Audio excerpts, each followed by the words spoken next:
After caching for just a few hundred frames, or maybe 100 or so frames, you don't have to cache the whole thing to see where your problems lie. When you're caching, you can always play or scrub right up until the frame where you have last cached. And I last cached it around frame 125 here. So we can see that the test using the hole in the geometry in the collision object didn't quite work. It kind of confused some of the polygons in the underarm pit. So I think what we're going to have to do is just dial back to frame 1. I'll hide the collision geo, open up an explorer, find the clothing object, and I'm going to have to go back in, select the collide node, get the collide polys. Of course, I'm going to add those guys back in. If you notice, I didn't know if you saw this before, and you will see it in a moment here. The hands do penetrate the legs, and you can see that everything works wonderfully there. So I'll control select my slide collide polys, and I'll do another set collide again, just to set the underarm polys back in.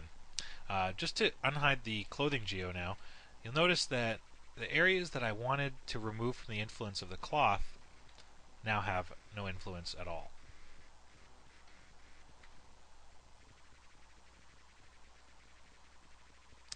So it really is too bad, actually. It seemed like it was working pretty good. I didn't seem to have much of an issue over here, although when you do look in a wire mode,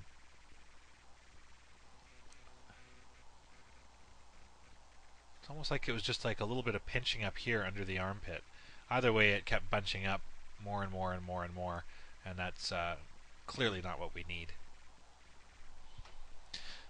So I'll do another capture, this time with a new cache name.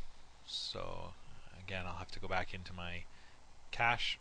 This will be a fourth test.